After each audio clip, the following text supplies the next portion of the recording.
Hello friends, मैं हूं सन्मय प्रकाश और आप देख रहे हैं यूट्यूब चैनल सरकारी जॉब न्यूज़। तो ये वीकली करंट अफेयर्स है, एवरी संडे को आता है और ये सेकेंड वीक अक्टूबर 2025 का है। तो शुरू करते हैं दोस्तों। और आपको पता होगा कि वीकली, मंथली, क्वार्टरली और ईयरली जो करंट अफेयर्स होते हैं उन सब में हम लोग टॉपिक वाइज कंटेंट देते हैं। थोड़ा सा संक्षेप होता है, डेली में काफ़ी डिटेल में बात करते हैं। ओके, तो डेली का भी वीडियो ज़रूर देखिए। ओके, सरकारी जॉब न्यूज़ यूट्यूब चैनल पर और शार्प लर्निंग ऐप पर। तो क्वेश्चन होगा राजनीति, केंद्र राज्य फैसले, इन सब से रिलेटेड। केंद्रीय कैबिनेट ने राष्ट्रगीत वंदे मातरम के कितने वर्ष पूरे होने के उपलक्ष्य में राष्ट्रव्यापी यानी देश भर में समारोह आयोजित करने का फैसला किया है। आंसर का 150 वर्ष पूरे हो चुके हैं। केंद्रीय मंत्रिमंडल ने ये फैसला अभी अक्टूबर में लिया है 150 वर्ष पूरे होने पर। सरकार का कहना है कि ऐसा देश के जो स्वतंत्रता संग्राम में इसकी ऐतिहासिक और सांस्कृतिक जो महत्व है उसको देखते हुए ये लिया गया है। राष्ट्रगीत के बारे में चर्चा कर लें, वंदे मातरम के बारे में। इसकी रचना किसने की थी? बंकिम चंद्र चटर्जी ने। कब की थी? 1875 में। संस्कृत में इन्होंने लिखा था और मतलब ये मूलतः संस्कृत में है, लेकिन जो आनंद मठ उपन्यास है ना उसमें उन्होंने बांग्ला भाषा में लिखा है इसको। ठीक है, लिपि बांग्ला है लेकिन है वो संस्कृत में। वंदे मातरम। अच्छा, आनंद मठ जो उपन्यास है वो कब प्रकाशित हुआ था? 1882 में, 1882 में। लेकिन इन्होंने बंकिम चंद्र चटर्जी ने 1875 में ही संस्कृत में इसकी रचना कर दी थी। ओके, तो इसलिए कई बार पूछा जाता है कि ये मूल जो भाषा क्या है वंदे मातरम की, वो है संस्कृत। ओके, और लिपि जो लिखी गई थी उसमें वो लिपि थी बांग्ला। ठीक है, चलिए आगे बढ़ते हैं और अगला क्वेश्चन लेते हैं हम लोग। चुनाव आयोग ने बिहार विधानसभा चुनाव 2025 का जो इलेक्शन है वो कितने फेज में कराने की घोषणा की है? आंसर का 2 फेज में कराने की घोषणा की है। पहला फेज होगा 6 नवंबर को, मतदान होगा 121 सीटों पर, और दूसरा फेज 11 नवंबर को होगा 122 सीटों पर। टोटल वहाँ पर विधानसभा में जो सीटें हैं 243 हैं और रिजल्ट आ जाएगा 14 नवंबर को। तो आपको बताऊं कि 40 साल के बाद 2 फेज़ में मतदान हो रहे हैं। इस दरमियान पिछले 40 साल में 3, 4, 5, 6 इतने फेज में वहाँ पर चुनाव हुए थे। अब देखते हैं आगे रिजल्ट क्या निकलता है। तो ये येलो वाला जो देख रहे हैं इसमें फर्स्ट फेज में है इलेक्शन, और इधर के तमाम जो ज़िले हैं वहाँ पर सेकेंड फेज में ये इलेक्शन होगा। टोटल जो वोटर हैं यहाँ पर 7.4 करोड़ हैं। ओके, और पुरुष मतदाता हैं 3.92 करोड़ और महिला मतदाता हैं 3.5 करोड़। आगे बढ़ते हैं, अगला टॉपिक है डिफेंस से रिलेटेड। लेकिन उससे पहले कुछ इंपॉर्टेंट सूचना आपको देना चाहता हूँ। दीपावली अब आ ही चुका है लगभग, तो उसको लेकर ऑफर लॉन्च किया गया है। यूट्यूब चैनल सरकारी जॉब न्यूज़ और ऐप है शार्प लर्निंग जहाँ पर कोर्सेज चलते हैं वहाँ पर। तो दिवाली ऑफ़र है और काफ़ी कुछ बैचेज में छूट चल रही है। जैसे ISPCS का जो करंट अफेयर्स मेंबरशिप है मात्र 125 रुपये में मिल जाएगा। बेसिक मेंबरशिप 125 रुपये में मात्र। 72वीं जो BPSC है, GS और अन्य सब्जेक्ट भी, तो PT और मेंस ये टोटल मात्र 2600 रुपीज़ में मिल जाएगा। प्राइसेस काफ़ी ज़्यादा थे। 1 इन ऑल बैच जो बिहार बैच है अभी कल ही लॉन्च हुआ है और क्लासेस जो है मंडे से वो शुरू हो रही हैं, तो मात्र 600 रुपीज़ में है। AEDO का सक्सेस बैच है 400 रुपीज़ में। बाकी ये सारे बैचेज अलग अलग देख रहे हैं। तो ये सब आपको शार्प लर्निंग ऐप पर मिल जाएंगे। शार्प लर्निंग ऐप आप गूगल प्ले से डाउनलोड कर सकते हैं। आप हेल्पलाइन नंबर पर भी कांटेक्ट कर सकते हैं व्हाट्सएप का, वो मैं इस वीडियो के डिस्क्रिप्शन में पिन कर दूंगा। ठीक है, तो ऑल इन वन बैच है, दिवाली ऑफर है, ज्वाइन कर सकते हैं। और इसके साथ करंट अफेयर्स का बेसिक मेंबरशिप ये फ्री में दिया जा रहा है। और एक ही बैच के जरिए आप दरोगा, कांस्टेबल, इंटर स्तरीय, CGL, AEDO, स्टेनोग्राफर और सहायक परिचय इन सब की तैयारी कर सकते हैं। वैसे आप अलग अलग बैच भी लेना चाहें तो अलग अलग बैच है। AEDO का अलग बैच है, सुपर बिहार दरोगा का अलग बैच है, SI का काफ़ी बच्चे भर रहे हैं और इसमें एडमिशन लिया है बहुत सारे स्टूडेंट्स ने। बिहार इंटर स्तरीय ज़बरदस्त वैकेंसी है, इसमें ज्वाइन कर सकते हैं अलग से। कांस्टेबल का अलग है। CGL बिहार 4 जो है वो आ चुका है। ओके, तो ये टोटल अगर आप एक साथ तैयारी करना चाहते हैं तो ये बैच अवेलेबल है। मात्र 600 रुपीज़ में अभी छूट चल रही है, दिवाली ऑफर है, फिर उसके बाद प्राइसेस बढ़ जाएंगे। एक और इन्फॉर्मेशन देना चाहता हूँ कि 72वें बीपीएससी प्री और मेंस जिसका प्राइसेस काफ़ी ज़्यादा था, अब वो भी फिलहाल कुछ स्टूडेंट के लिए ये कम कर दिया गया है। तो दिवाली ऑफर का लाभ उठा सकते हैं आप शार्प लर्निंग ऐप पर। ठीक है, शार्प लर्निंग ऐप जो है ना वो गूगल प्ले से आपको मिल जाएगा। तो चलिए आगे बढ़ते हैं। अब डिफेंस से रिलेटेड महत्वपूर्ण क्वेश्चन लेते हैं। भारत यूनाइटेड किंगडम रक्षा समझौता 2025 हुआ है। तो इस दौरान भारत ने सेना के लिए, अपनी सेना के लिए 350 मिलियन पाउंड का, अगर रुपए में करेंगे तो ये लगभग होता है 3,700 करोड़ रुपए। तो उसकी लागत के किस मिसाइल खरीदने का फैसला किया? कौन सी मिसाइल? आंसर होगा हल्के बहुउद्देशीय मिसाइल। इसको शॉर्ट में क्या कहते हैं? LMM कहते हैं। क्या कहते हैं? LMM कहते हैं। तो यूनाइटेड किंगडम के जो प्राइम मिनिस्टर हैं कीर स्टारमर, वो भारत की यात्रा पर थे। कहाँ पर? मुंबई में। मुंबई पहुँचे थे और मुंबई में ही ये सारे एग्रीमेंट हुए हैं। भारत की जो आर्थिक राजधानी मानी जाती है वहाँ पर। ठीक है, तो कई सारे और भी समझौते हुए। एक तो समझौता ये हुआ कि ये LMM जो मिसाइल है वो लिए जाएंगे और तीनों सेनाओं के लिए लिए जाएंगे। ख़ास तौर पर इसका इस्तेमाल जो है ना वो आर्मी करेगी। ठीक है, और इसके अलावा एयरफोर्स भी इस्तेमाल कर सकती है। ये कम दूरी के होते हैं और सटीक वार करते हैं। यूनाइटेड किंगडम की जो तीनों सेनाएं हैं वो इसका यूज़ करती हैं। इसके अलावा एक महत्वपूर्ण जो पैक्ट हुआ है उसमें यह कि भारतीय नौसेना के जहाज़ों के लिए इलेक्ट्रिक पावर इंजन, उसके सहयोग के लिए 250 मिलियन पाउंड का, लगभग 2,600 करोड़ रुपए का ये एग्रीमेंट हुआ है। तो भारतीय नौसेना के जो बड़े बड़े जहाज़ हैं बहुत भारी भरकम, तो उसके लिए इंजन जो है ना वो उसकी टेक्नोलॉजी भारत को मिलेगी और इंजन खरीद सकेगा भारत वहाँ से। ठीक है, बहुत ही पावरफुल होते हैं। एक एक इंजन जो है ना 40 मेगावाट बिजली सप्लाई करता है। 40 मेगावाट का मतलब समझ रहे हैं? एक पूरे शहर को, मतलब छोटे शहर उतनी जितनी ज़रूरत होती है, छोटे मध्यम आकार के शहर के ये, तो उतनी बिजली एक जनरेटर इस्तेमाल करता है, उसी से जहाज चलते हैं। अगला है 64 यानी 64 भारतीय कंपनियां जो है ब्रिटेन में निवेश करने वाली हैं 1.3 बिलियन पाउंड की, लगभग 15,430 करोड़ रुपए की। अलग अलग कंपनियां हैं, जैसे TVS है और भी बहुत सारी कंपनियां हैं, मुथूट फाइनेंस है, तो वहाँ पर अपना बिजनेस बढ़ाने जा रही है। इसके अलावा और भी बात हुई कि ब्रिटेन सरकार ने और भारत सरकार ने ये तय कर लिया है कि लंकास्टर और सरे यूनिवर्सिटी है वहाँ की, वो उसके जो कैंपस है भारत में भी खोले जाएंगे, जो कि उच्च शिक्षा की मांग को बढ़ाने में मददगार होगा। क्लियर होगी बात? तो ये महत्वपूर्ण बात है। एक बार मैप के ज़रिए भी देख लेते हैं। प्यारा भारत है अपना, और अब चलते हैं कहाँ पर? यूरोप की ओर। यूरोप ये पूरा इलाका है, ये सारा बहुत सारे देश देख रहे हैं, और उसमें रेड कलर में जो देख रहे हैं आप यूनाइटेड किंगडम है। और यूनाइटेड किंगडम जो है ना वो मल्टी नेशन कंट्री है। ठीक है, एक कंट्री है लेकिन कई सारे नेशंस हैं उसमें। कौन कौन से नेशन हैं? एक तो इंग्लैंड है, ठीक है, एक है यहाँ पर इस जगह पर वेल्स है। ठीक है, ये इतना हिस्सा इंग्लैंड हो गया, इधर स्कॉटलैंड हो गया, इधर नॉर्दर्न आयरलैंड हो गया। ओके, तो इन सब के मिल के होते हैं प्राइम मिनिस्टर, और सब जगह फर्स्ट, इंग्लैंड को छोड़ के बाकी जगह फर्स्ट मिनिस्टर भी होते हैं कुछ जगहों पर। ओके, जैसे यहाँ पर और यहाँ पर।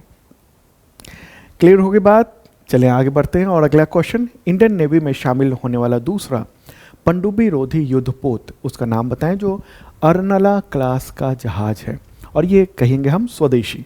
ठीक है, इसमें हम दूसरा स्वदेशी कहेंगे, स्वदेशी। इसका आंसर क्या होगा?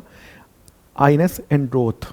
ठीक है, तो इससे पहले जो पहला पनडुब्बी रोधी युद्धपोत था जो भारत में निर्मित था पूरी तरह से स्वदेशी तकनीक के आधार पर, वो था INS अर्नला। इसलिए हम इसको अर्नला सीरीज का कहेंगे। ठीक है, दूसरा कौन सा है? एंड्रोथ। अब कहेंगे एंड्रोथ का मतलब क्या हुआ, ऐसा नाम क्यों? एंड्रोथ जो है ना वो लक्षद्वीप जो है ना उसी द्वीप समूह में एक द्वीप का नाम है एंड्रोथ, और उसी के नाम पर इसको रखा गया है। क्लियर होगी बात? तो महत्वपूर्ण बात ये रही, किसने इसको निर्माण किया है, बनाया किसने है? तो garden rich ship builders and engineers, यानी GRSE। ठीक है, GRSE। कई बार सवाल पूछे गए हैं कि फलाने जहाज का निर्माण किसने किया है, फलाने जहाज का निर्माण किसने किया है, इसलिए थोड़ा कुछ पॉइंट्स भी मैं देता हूँ। ठीक है। लागत आई है 789 करोड़, हालांकि ये नहीं पूछा जाता है। लॉन्च हुआ है जो 6 अक्टूबर को। स्पीड इसकी है 25 समुद्री मील नॉटिकल माइल्स ओके प्रति आवर। चलिए आगे बढ़ते हैं और अगला क्वेश्चन लेते हैं हम लोग। नेक्स्ट क्वेश्चन है भारतीय तट रक्षक जहाज यानी कोस्ट गार्ड के लिए जो जहाज बना हुआ तो अक्टूबर 2025 में पुदुचेरी के कराईकल में औपचारिक रूप से कमीशन किया गया है। ठीक है, तो कौन सा है ये जहाज? तो ICGS अक्षर नाम है, अधम्य श्रेणी का ये जहाज है, अधम्य श्रेणी का, और इसको बनाया है गोवा शिपयार्ड लिमिटेड ने, GSL ने बनाया है इसको। क्लियर हुई बात? चलिए आगे बढ़ते हैं और अगला क्वेश्चन लेंगे हम लोग। नेवल एक्सरसाइज है महत्वपूर्ण, कोंकण 2025 तो भारत और किस देश की नौसेना के बीच में आयोजित हुआ है? आंसर का यूनाइटेड किंगडम। ठीक है, भारत और UK के बीच में ये आयोजन किया गया। ये जो कोंकण युद्धाभ्यास है वो 2 वर्ष पे आयोजित किया जाता है, यानी 2 ईयर पर होता है, और दोनों की सेनाओं मतलब दोनों की नौसेनाओं ने इसमें पार्टिसिपेट किया है, और पहली बार 2004 में आयोजित किया गया था, उसके बाद लगातार है। और इसमें ना अपना जो युद्धपोत है, कौन सा युद्धपोत जो सबसे हेवी है भारत का, विक्रांत, INS विक्रांत, तो उसने भी इसमें पार्टिसिपेट किया है। आगे बढ़ते हैं और स्पोर्ट्स रिलेटेड महत्वपूर्ण करंट अफेयर्स देखते हैं। और दोस्तों पसंद आ रहा हो तो लाइक बटन दबा देना इस वीडियो को। और बहुत सारे स्टूडेंट्स हैं जो वीडियो लगातार देखते हैं लेकिन सब्सक्राइब कम करते हैं, तो उनसे अपील कर लेंगे और बेल आइकन में ऑल का बटन दबाएंगे तो नोटिफिकेशन आपको वक्त पे मिलेगा। तो नेक्स्ट क्वेश्चन जो है ना वो स्पोर्ट्स से है, और प्रश्न यहाँ पर देखने को मिलेगा कि मीराबाई चानू ने नॉर्वे के फोटो में, नॉर्वे का एक जगह है फोटो, तो वहाँ पर ये वर्ल्ड वेट लिफ्टिंग चैंपियनशिप आयोजित किया गया था, तो उसमें 48 किलोग्राम वेट कैटेगरी में कौन सा मेडल जीता है उन्होंने? तो जीत लिया है सिल्वर मेडल। ठीक है, सिल्वर मेडल उन्होंने ये जीत लिया है, और पहले ही आप देख रहे हैं। गोल्ड जीतने की संभावना थी लेकिन उनके दाहिने अंगूठे में कुछ समस्या थी, और लेकिन फिर भी उन्होंने सिल्वर मेडल तो जीत लिया है। तो टोटल उन्होंने 199 किलोग्राम का वजन उठाया, 2 हिस्से में, एक 84 किलोग्राम स्नैच में और 115 किलोग्राम क्लीन एंड जर्क में वजन उठाकर ये सिल्वर मेडल अपने नाम किया है। ठीक है, तो मीराबाई चानू इससे पहले जो वर्ल्ड चैंपियनशिप है उसमें कई बार मेडल जीत चुकी हैं। 2017 में गोल्ड मेडल जीता था उन्होंने, 2022 में सिल्वर, और 2025 में अभी सिल्वर मेडल उन्होंने जीत लिया है। आगे बढ़ते हैं और अवार्ड से रिलेटेड महत्वपूर्ण क्वेश्चन लेते हैं, और इस बार के अवार्ड में नोबेल पुरस्कार बहुत ही इंपॉर्टेंट है। ठीक है, तो पहले उन सब अवार्ड्स को देख लेते हैं, नोबेल प्राइज़ जो दिए गए हैं उसके बारे में। तो प्रश्न यहाँ पर होगा, मेडिसिन या फिजियोलॉजी के क्षेत्र में नोबेल पुरस्कार 2025 के विजेता कौन है? तो ये उपरोक्त सभी हैं, मैरी ई ब्रुनको, फ्रेड रामसडेल और शिमोन साकागुची। ठीक है, तो इनमें से जो ये जो दोनों हैं ना वो USA के हैं, अमेरिका के, और ये जापान के हैं वैज्ञानिक। ठीक है, तो ये उपरोक्त सभी होगा, तीनों हो गया आंसर। तो फिजियोलॉजी, मेडिसिन तो जानते हैं चिकित्सा हो गया, और फिजियोलॉजी का मतलब क्या हुआ? शरीर क्रिया विज्ञान। ओके, तो उसी में इन तीनों ने ये जीता है। अच्छा, नोबेल प्राइज़ किन किन क्षेत्रों में दिया जाता है? तो 6 क्षेत्रों में दिया जाता है। कौन कौन से हैं? फिजियोलॉजी या मेडिसिन, दूसरा फिजिक्स, ठीक है, तीसरा क्या है? केमिस्ट्री है, चौथा साहित्य है, लिटरेचर, पांचवा है पीस, और छठा है इकोनॉमिक्स। तो इन सभी क्षेत्रों में नोबेल प्राइज़ दिए जाते हैं। अब हम सवाल लेते हैं कि मेडिसिन या फिजियोलॉजी के क्षेत्र में किस उपलब्धि के लिए इन तीनों वैज्ञानिकों को, क्या नाम है उन वैज्ञानिकों का? मैरी ई ब्रुनको, फ्रेड रामसडेल और शिमोन साकागुची। ठीक है, तो उन्होंने नोबेल प्राइज़ 2025 जो जीता है, किस रिसर्च के लिए, कौन सा रिसर्च किया उन्होंने? इसका आंसर क्या होगा? परिधीय प्रतिरक्षा सहनशीलता से संबंधित उसकी खोज के लिए, उनकी खोज के लिए, इस पॉइंट के लिए इनको मिला है। अब ये कहेंगे बड़ा कठिन है हिंदी, अंग्रेजी में मैं बता दूं। जो इम्यूनिटी है ना, इम्यून सिस्टम है, तो उसमें ऐसी कौन सी चीज़ है जिसकी वजह से इम्यूनिटी है हमारे पास, इन सब से रिलेटेड उन्होंने खोज की है। आसान भाषा में समझिए देखिए इसमें पैराफेल इम्यूनिटी की बात हो रही है, इम्यून टॉलरेंस की बात हो रही है। तो हमारा जो इम्यून सिस्टम है ना, वो अपने ही शरीर के ऊतकों को, टिश्यूज़ को पहचानता है, ठीक है। बहुत सारे बैक्टीरिया भी हैं हमारे बॉडी में, उसको भी पहचानता है, दोस्त हैं वो, तो उस पर हमला नहीं करता है। टिश्यूज़ ऐसे हैं जो दोस्त हैं, उस पर हमला नहीं करता है। और ये क्या करता है, शरीर खुद ही मतलब नुकसान से बचाता है दूसरों, जो बाहर की चीज़ें हैं जो शरीर के लिए नुकसानदायक हैं, उससे बचाता है पूरे शरीर को। तो इसमें क्या ना, यही रिसर्च किया गया है, ठीक है, और इसको समझा गया कि आखिर ऐसी कौन सी चीज़ है। तो इन तीनों वैज्ञानिकों ने, आप समझिए कि एक स्विच समझ लिया कि कहाँ से इम्यून सिस्टम को हम ट्रिगर कर सकते हैं, उसको इन्फॉर्मेशन दे सकते हैं कि कौन सी चीज़ हमारे दोस्त है, कौन से दुश्मन है। अगर हम अतिरिक्त चीज़ों को जानकारी देना चाहते हैं, जैसे अगर किसी का ऑर्गन ट्रांसप्लांट होता है, किसी को किडनी लगाई जाती है दूसरे व्यक्ति को, तो पहले क्या होता था, वो किडनी अगर लगाया गया, ट्रांसप्लांट किया गया, तो बॉडी कई बार, ज़्यादातर केस में ऐसा होता था कि उसको रिजेक्ट कर देता था। मतलब बॉडी के जो इम्यून सिस्टम है वो समझता था कि ये दुश्मन है, ये हमारा, ये टिश्यू नहीं है, इसको हमें बिल्कुल नेस्तो नाबूद कर देना है, ख़त्म कर देना है। तो इसलिए कई बार सुनते होंगे कि वो एक्सेप्ट नहीं किया बॉडी ने। लेकिन अब ज़्यादातर केस में जो ट्रांसप्लांट होते हैं, तो उसमें क्या होता है, बॉडी स्वीकार कर लेता है। तो उसके लिए क्या किया जाता है, यही इम्यून सिस्टम के एक स्विच समझ लीजिए एक तरह से, वहाँ पर एक इन्फॉर्मेशन दे दी जाती है कि ये आपका दोस्त है, ये दुश्मन नहीं है, ये किडनी के जो तमाम टिश्यू हैं जो आप लगाए गए हैं वो दोस्त है। ऐसे ही दूसरी चीज़ों में, शरीर में जो ट्रांसप्लांट होते हैं वो इसमें होता है। इस तरह से आप समझिए कि जो किसी को कैंसर हो गया, मान लीजिए, कैंसर क्यों हुआ, क्योंकि उसके जो डीएनए है उसमें कोडिंग में, और इसके अलावा एमआरएनए जो मैसेंजर आरएनए है, उसकी इन्फॉर्मेशन ले जाने में कोई कहीं कुछ चूक हो गई है, गड़बड़ी हो गई है, ठीक है। तो वो उसके जीन में परिवर्तन हो गया है, उसकी वजह से अनकंट्रोल्ड सेल्स ग्रोथ होने लगते हैं, वो कैंसर कहे जाते हैं। ओके, क्लियर हो गए, बेसिक बातें मैं आपको बताऊं। वैसे कैंसर की डेफिनेशन बहुत लंबी चौड़ी भी है। तो अब क्या हो रहा है ना कि इम्यून सिस्टम जो है ना, उसको पहचान नहीं पा रहा है कि ये जो टिश्यू है वो गलत है, इसको हमें ख़त्म कर देना है, नेस्तनाबूद कर देना है। तो अब क्या हुआ, वो लगातार बढ़ता चला गया। तो आपने सुना होगा CAR T सेल थेरेपी, जो पिछले साल राष्ट्रपति द्रौपदी मुर्मू ने इस पद्धति का उद्घाटन किया था भारत में। IIT बॉम्बे और एक प्राइवेट इंस्टीट्यूट ने मिलकर उसको डेवलप किया था, CAR T सेल थेरेपी। तो उसमें क्या है, टी सेल जो है ना, उसके ज़रिए इंफॉर्मेशन इंजीनियरिंग करके भेज दी जाती है कि ये जो सेल है वो दुश्मन है। तो क्या होता है, बॉडी का इम्यून सिस्टम उसको मार डालता है।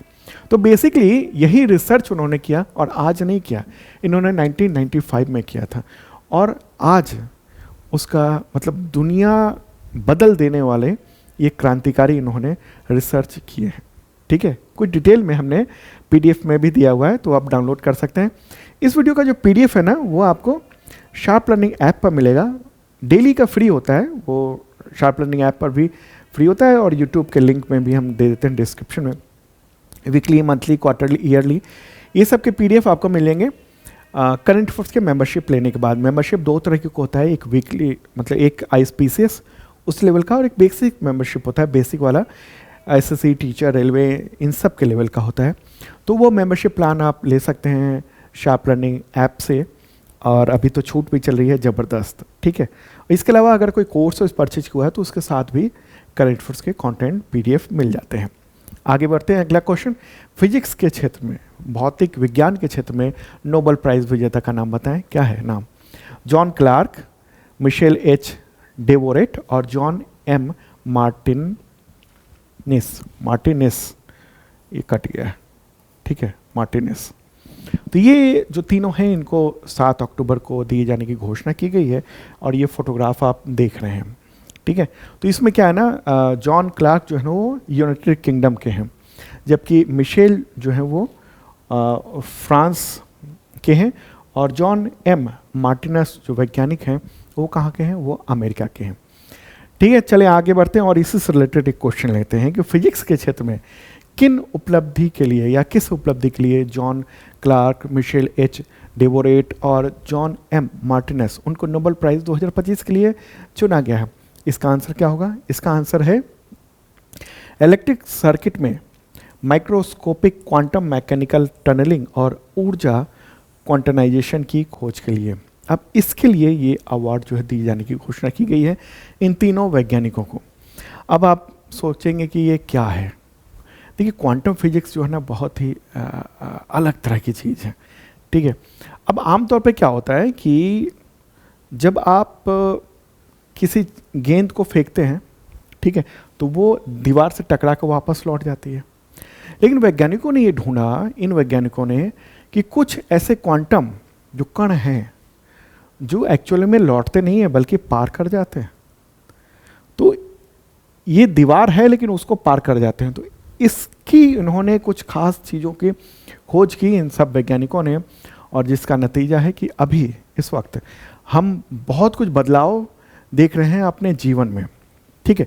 रोज़मर्रा की ज़िंदगी में बहुत सारा बदलाव हो रहा है। तो ऊर्जा क्वांटनाइजेशन, इसको ये इन्होंने खोज किया कि सतत ऊर्जा जो है ना वो पार करके जा सकती है, आर पार जा सकती है, और ये सामान्य फिजिक्स के नियम जो है ना उसके उल्टे हो जाते हैं, ठीक है। तो ये जो है ना उन्होंने रिसर्च किया, खोज किया, और आज बहुत सारे जो इक्विपमेंट हम लोग जो इस्तेमाल करते हैं उन सब में इस मतलब इस रिसर्च का बड़ा योगदान है।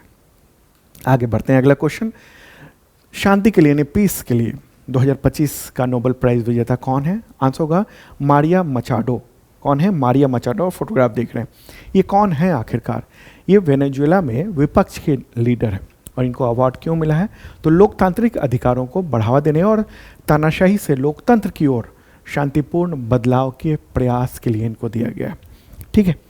देखिए, वेनेजुएला जो है ना, अरे मैप लगा नहीं, चलिए कोई बात नहीं। वेनेजुएला जो है ना वो कहाँ पर है? अगर आप मैप में देखेंगे तो दक्षिणी अमेरिका के उत्तरी हिस्से में। कहाँ पर? दक्षिणी अमेरिका के उत्तरी हिस्से में।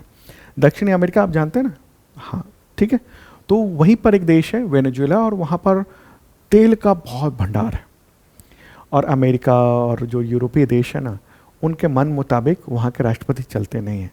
निकोलस मादुरो नाम है उनका, ठीक है। तो दुनिया भर के जो पश्चिमी देश हैं, जहाँ खासतौर पे अमेरिका और यूरोप के बहुत सारे देश हैं, उनके मन मुताबिक तेल उनको मिलता नहीं है। मन मुताबिक वो चाहते हैं कि हमारी कंपनियां वहाँ पर जाएं। तो मादुरो ने बहुत सारे लगाम लगाया हुआ है, और मादुरो जो हैं वो बार बार राष्ट्रपति चुनाव जीतते हैं। तो आरोप लगाया जाता है दुनिया भर से कि वहाँ पर तानाशाही है, और उसी का विरोध ये करती हैं। तो कई बार इनको पपेट भी कहा जाता है अमेरिका का, और कई बार कहा जाता है कि हाँ, ये लोकतंत्र के लिए आवाज़ उठाती हैं, विपक्ष के लीडर हैं। हर जगह विपक्ष का लीडर होना चाहिए, क्योंकि उससे जनता की जो सोच है वो भी सामने आती है। तो इसके लिए इनको जो है ना वो अवार्ड दिया गया है। डोनाल्ड ट्रंप ने मांगा था, लेकिन मांगने पर भी उनको नहीं मिला अवार्ड, ठीक है। इसलिए नहीं मिला, ये कहा गया नोबेल पुरस्कार समिति के द्वारा कि राष्ट्रपति बनने के, जनवरी में वो बने थे ना, उसके 11 दिन बाद ही नॉमिनेशन की जो दाखिले की जो तारीख थी वो ख़त्म हो गई थी। उसके बाद फिर विचार नहीं किया गया, अगली बार विचार किया जाएगा। आगे बढ़ते हैं। साहित्य के लिए 2025 के नोबेल पुरस्कार विजेता का नाम बताएं, क्या नाम है उनका? लसजलो क्रास्नहोरकाई, हाँ ये नाम है इनका, कठिन नाम है। ये हंगरी एक देश है यूरोप का, वहीं के निवासी हैं। तो इनको ये अवार्ड दिए जाने की घोषणा हुई है। 9 अक्टूबर को ये घोषणा की गई है। क्यों मिला है ये अवार्ड? तो ये अवार्ड उनको मनमोहक और दूरदर्शी जो उन्होंने साहित्यिक रचनाएं की हैं उसके लिए मिला है। अब आप पूछ सकते हैं, सवाल हो सकता है इनके बारे में कि उन्होंने कौन सी बुक लिखी हुई है। किसी बुक के लिए इनको नहीं मिला है, बल्कि बुक लिखा जो है ना उन्होंने, और उसमें जो उन्होंने मनमोहक और शानदार जो लिखा है उसके लिए मिला है, ठीक है। क्लियर हो के बाद अब इनकी बुक्स के बारे में भी जान लें। इनका पहला उपन्यास था, क्या नाम था उसका? सतान तगो। क्या है? सतान तगो। ये काफ़ी पॉपुलर है, पूरी दुनिया में पॉपुलर है। हंगरी में तो साहित्यिक सनसनी मच गई थी इस बुक के आने के बाद। इसके बाद इन्होंने एक और उपन्यास लिखा, और उसका नाम है हर्ष्ड 07769, ठीक है। क्या है? हर्ष्ड 07769। तो उसके ज़रिए उन्होंने हंगरी जो देश है उसकी सामाजिक अशांति का सटीक रूप से वर्णन किया था, चित्रित किया था उपन्यास के ज़रिए। अब उपन्यास के ज़रिए जो है ना वो सामाजिक आर्थिक मुद्दों को लिख देना और वो अलग तरीके से लिखना, काफ़ी चर्चा होना, ये अलग बात होती है। तो इसलिए ये अवार्ड इनको मिला है। अब आगे बढ़ते हैं। अब ये केमिस्ट्री यानी रसायन विज्ञान के क्षेत्र में नोबेल पुरस्कार 2025 के विजेता कौन है? आंसर क्या होगा? उपरोक्त सभी हैं, ठीक है। ये तीनों सुसुम कितागावा, रिचर्ड रॉबसन और Omar M Yaghi. Omar M Yagi.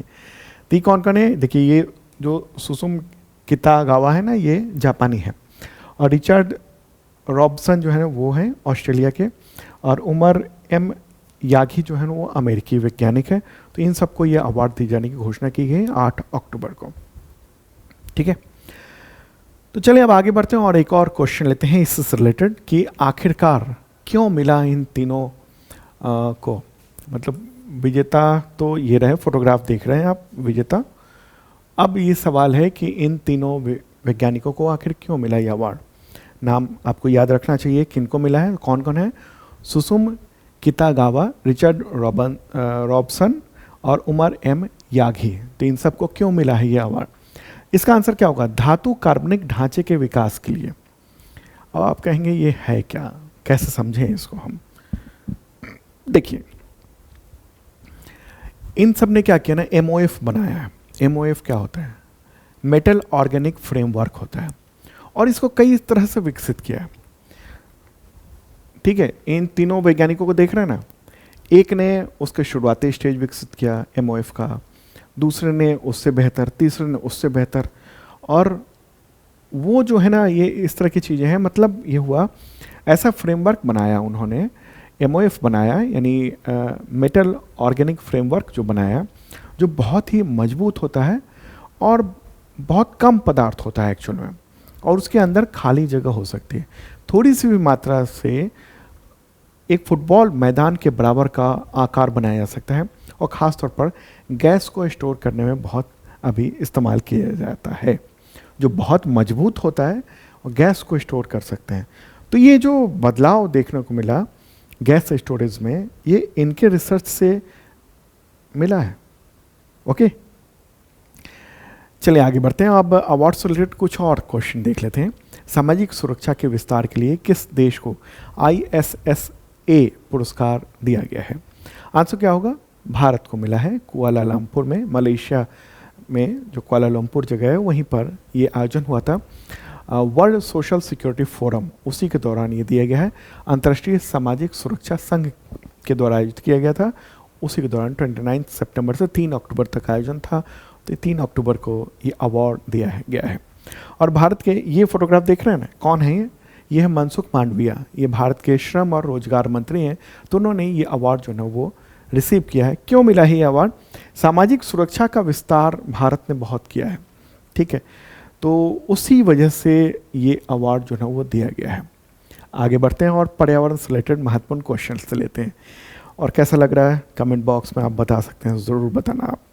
Question होगा, वन्यजीव सप्ताह 2025 के दौरान केंद्र सरकार ने किन 5 राष्ट्रीय परियोजनाओं की शुरुआत की है? आंसर क्या होगा इसका? Project dolphin phase 2, project sloth bear, project घड़ियाल, इसके अलावा मानव वन्यजीव संघर्ष रोकने के लिए उत्कृष्टता केंद्र, और टाइगर रिजर्व के बाहर बाघों की पहल। तो ये जो ना ये 5 हैं, ठीक है। इन सब को लॉन्च किया गया है गवर्नमेंट के द्वारा, और जो पर्यावरण मंत्री है ना उन्होंने ये लॉन्च किया है ये, ओके। तो ये सब बहुत ही खास है। 5 प्रोजेक्ट को लॉन्च किया गया है, इन 5 प्रोजेक्ट को। चलिए आगे बढ़ते हैं और अगला क्वेश्चन लेते हैं। बिहार के किन 2 वेटलैंड को सितंबर 2025 में वैश्विक रामसर स्थल का दर्जा मिला? गोकुल जलाशय और उदयपुर झील को, ओके। गोकुल जलाशय जो ना बक्सर में है, और उदयपुर झील जो है ना पश्चिम चंपारण में है, ओके। और यहाँ पर पहले से जो 3 और रामसर स्थल से थे बिहार में, कांवर, कौन कौन है? कांवर झील, नागी पक्षी अभयारण्य, नकटी पक्षी अभयारण्य। तो अब टोटल जो रामसर स्थल की संख्या हो गई है बिहार में, वो हो गई है 5, क्लियर होगी बात। तो रामसर स्थल मतलब या वेटलैंड किसको कहते हैं? रामसर स्थल तो इसलिए कहते हैं, पहले वेटलैंड समझिए।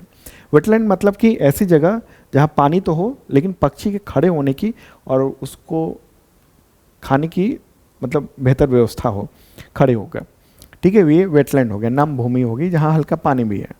दूसरी बात कि रामसर स्थल हम क्यों कहते हैं? रामसर एक जगह है ईरान में जहाँ पर एक कन्वेंशन हुआ था, ठीक है, 1971 में रामसर वेटलैंड कन्वेंशन और समझौता हुआ था और उस पर साइन किया गया था। भारत ने बाद में साइन किया था, भारत ने 1982 में साइन किया था इस पर, और उसके अनुसार ये रामसर स्थल दुनिया में घोषित किए जाते हैं। तो अब भारत में जो संख्या हो गई ना, अब 93 हो गई है। भारत में कितने रामसर स्थल हैं अभी अक्टूबर तक? तो 93 हो गए हैं। उसकी पूरी लिस्ट यहाँ पर मैं दे रहा हूँ, ठीक है। तो PDF से आप ये सब डाउनलोड कर सकते हैं, देख सकते हैं, पढ़ सकते हैं, याद रख सकते हैं। ओके, ये 93 हैं टोटल के टोटल। ओके, अब ये 2 और भी कुछ महीने पहले ये 2 ये घोषित किए गए थे। अगला क्वेश्चन लेते हैं, गोकुल जलाशय किस राज्य में स्थित है जिसे रामसर स्थल का दर्जा मिला है? तो बिहार में है, बक्सर जिले में है। ओके, तो एक बार मैप के जरिए आपको बताते हैं हम आपको, ठीक है। प्यारा भारत है और यहाँ पर ये रेड कलर में देख रहे हैं आप, बिहार है। तो बिहार में यहीं पर बक्सर है, इस जगह पर, ठीक है। इसी जगह पर जो ना वो यहाँ पर आपको मिल जाएगा, ये यू आकार का ये है, तो उसी को रामसर स्थल का दर्जा मिला है, गोकुल जलाशय। अगला क्वेश्चन लेते हैं, उदयपुर झील बिहार के किस जिले में स्थित है जिससे रामसर स्थल का दर्जा मिला? पश्चिम चंपारण में स्थित है ये, ठीक है। ये भी जो ना वो यू आकार का ही है।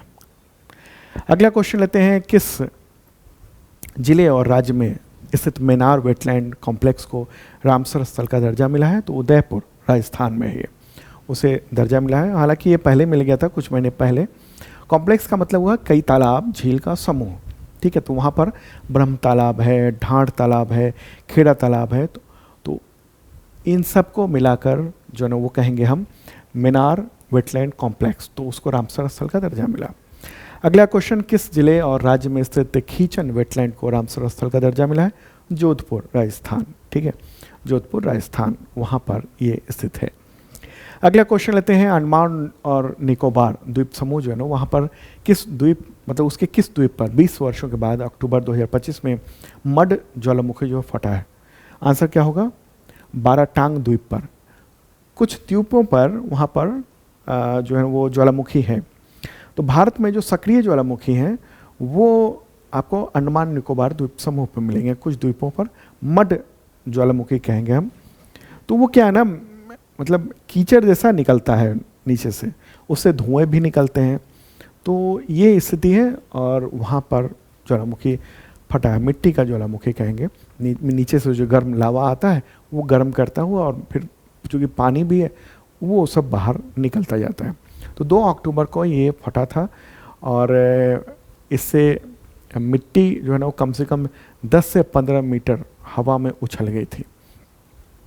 मड ज्वालामुखी प्राकृतिक घटना है, तब उत्पन्न होती है जब मिट्टी, पानी, गैस, इन सब का मिश्रण जो भूमिगत रूप से बनता है और फिर सतह पर आ जाता है, ठीक है। तो महत्वपूर्ण बात रही। चलिए आगे बढ़ते हैं और अब स्कीम योजना से रिलेटेड महत्वपूर्ण क्वेश्चंस लेते हैं और आप देख रहे हैं करंट अफेयर्स वीकली वाला। ओके, क्वेश्चन होगा, अरुणाचल प्रदेश के किस जिले में राज्य की पहली वाणिज्यिक कोयला खदान जो है जिसका उद्घाटन केंद्रीय कोयला एवं खान मंत्री जी किशन रेड्डी ने किया है? आंसर होगा चांगलांग। कहाँ है वह? चांगलांग में है, उस जगह पर। और उस वक्त मौजूद थे अरुणाचल प्रदेश के जो मुख्यमंत्री हैं पेमा खांडू, वो भी मौजूद थे। अगला क्वेश्चन नहीं है, ये जो है ना आर्थिक मामलों की जो मंत्रिमंडल समिति है उसी ने अक्टूबर में 24,634 करोड़ रुपए की लागत से 4 रेलवे परियोजनाओं को मंजूरी दी है। कौन कौन से? वर्धा भुसावल तीसरी और चौथी लाइन है, 314 किलोमीटर की, महाराष्ट्र में होगी। वडोदरा रतलाम तीसरी और चौथी लाइन है, 259 किलोमीटर की है, ये गुजरात और मध्य प्रदेश में होगी। गोंदिया डोंगरगढ़ चौथी लाइन है, 84 किलोमीटर की, महाराष्ट्र और छत्तीसगढ़ में। इटारसी भोपाल बीना चौथी लाइन बनाई जा रही है, 237 किलोमीटर की है। और ये मध्य प्रदेश में ये बनाई जा रही है। ओके, आगे बढ़ते हैं और अगला क्वेश्चन लेते हैं हम लोग।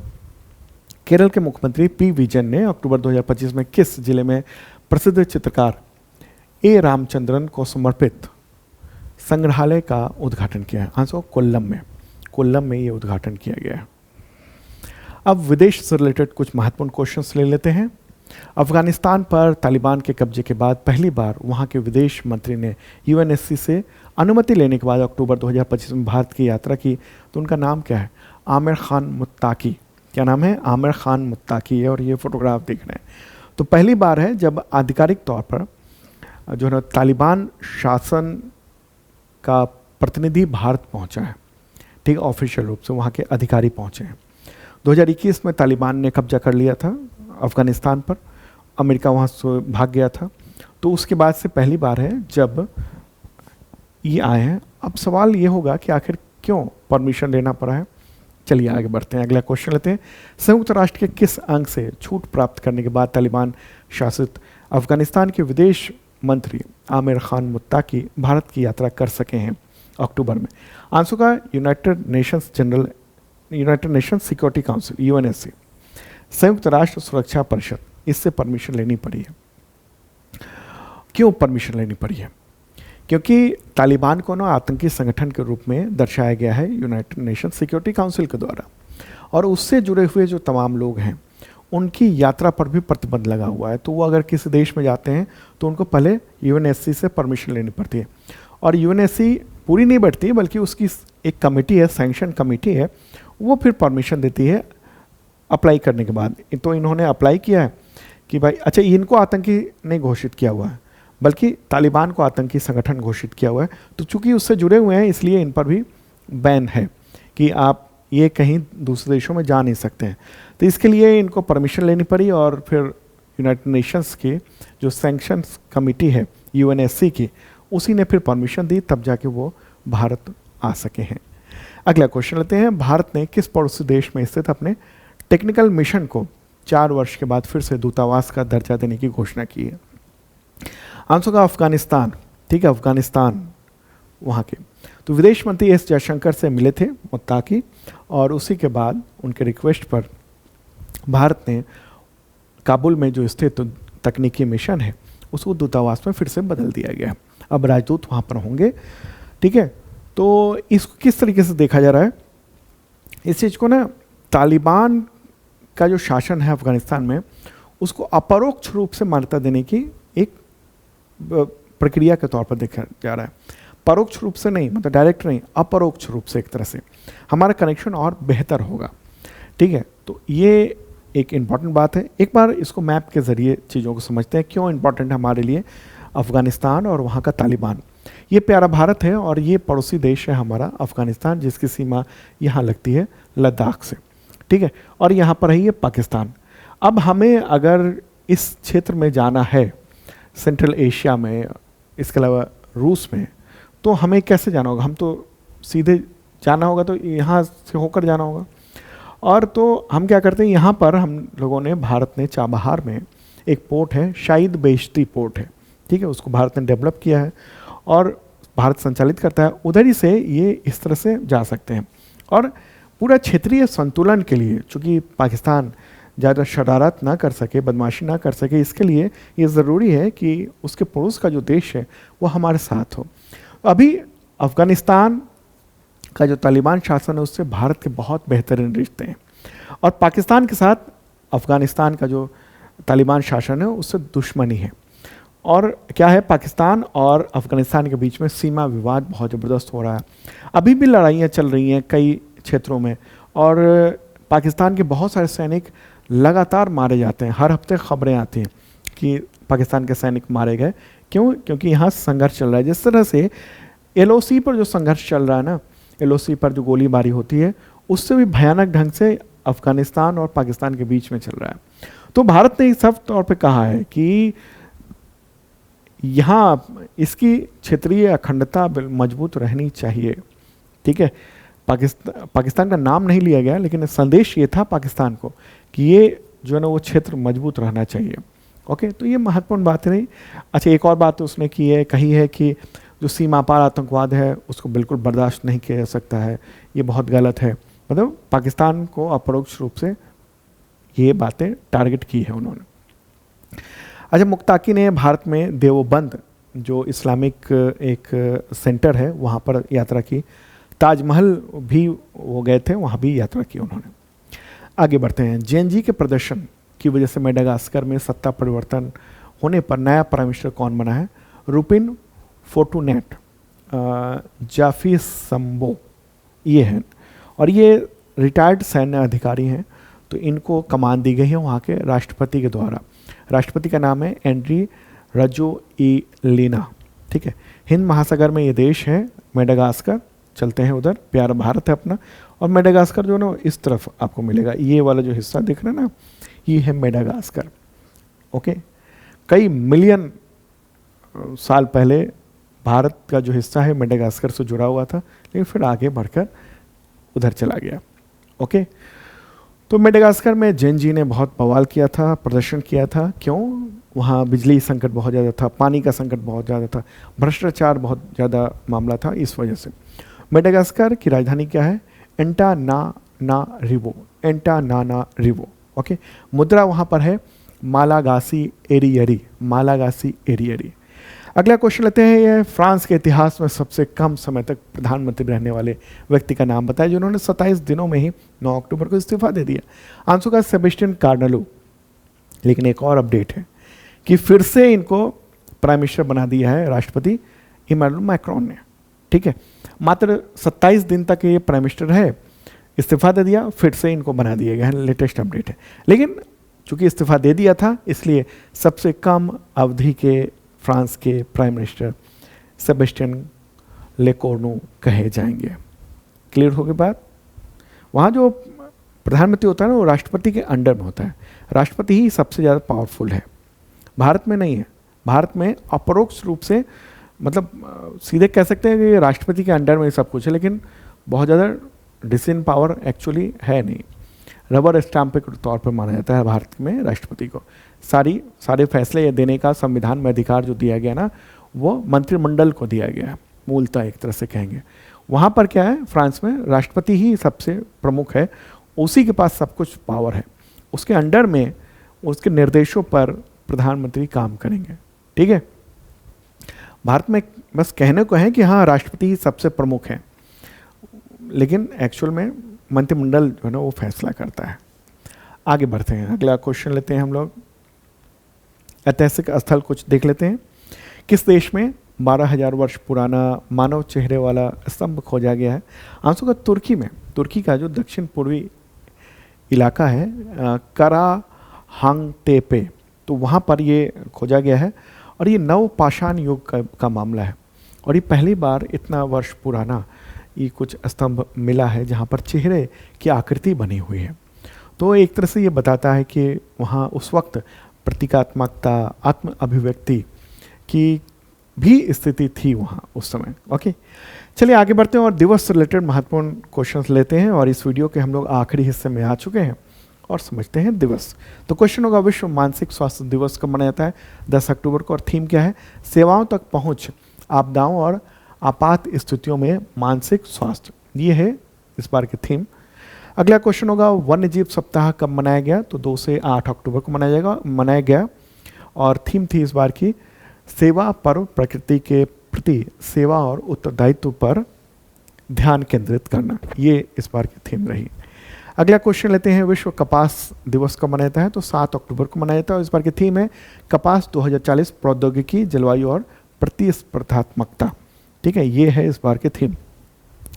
अगला क्वेश्चन, विश्व वायुसेना दिवस। वायुसेना दिवस कब मनाया जाता है? तो वो है 8 अक्टूबर को। ठीक है, 8 अक्टूबर को मनाया जाता है। क्यों मनाया जाता है? 8 अक्टूबर 1932 को वायुसेना की स्थापना हुई थी ब्रिटिश शासन के दौरान, और उस वक्त इंडियन आर्मी के अंडर में हुआ करता था एयरफोर्स।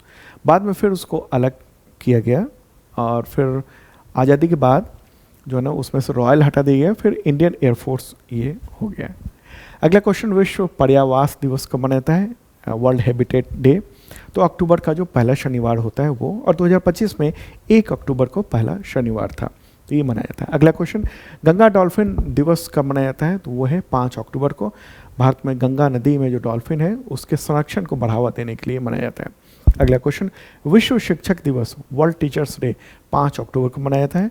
2025 की जो थीम है वो है शिक्षण को एक सहयोगात्मक पेशे के रूप में पुनः स्थापित करना। तो ये विश्व शिक्षक दिवस है। ठीक है, भारत में शिक्षक दिवस कब मनाया जाता है? जरा कमेंट बॉक्स में बताना और क्यों मनाया जाता है। अगला क्वेश्चन आते हैं, विश्व सेरेब्रल पाल्सी दिवस कब मनाया जाता है? 6 अक्टूबर को। सेरेब्रल पाल्सी क्या है? मतलब व्यक्ति में चलने फिरने, संतुलन बनाने में, उसमें नियंत्रण की क्षमता जो है प्रभावित होती है, उस वो सेरेब्रल पाल्सी कहते हैं हम। तो दोस्तों ये था important current affairs weekly second week October 2025 का, जो आपने देखा और बहुत ही महत्वपूर्ण था। शार्प लर्निंग ऐप पर ऑफर चल रहा है, दिवाली ऑफर, लाभ उठा सकते हैं। बम्पर छूट चल रही है, अलग अलग कोर्सेज में ज्वाइन कर सकते हैं, छूट खत्म ना हो जाए उससे पहले। और बिहार के तमाम एग्जामिनेशन की तैयारी कर रहे हैं तो ये बैच आपके लिए है। अलग से आप भी बैच ले सकते हैं अलग अलग एग्जामिनेशंस के। ओके, क्लियर हो बात। और 72वीं बीपीएससी के प्राइसेस अभी बहुत डाउन है, तो कुछ ही बच्चों के लिए 5000 स्टूडेंट्स के लिए ज्वाइन कर सकते हैं शार्प लर्निंग ऐप पर। शार्प लर्निंग ऐप आपको गूगल प्ले पर मिल जाएगा, सर्च कर लेना। Okay, bye.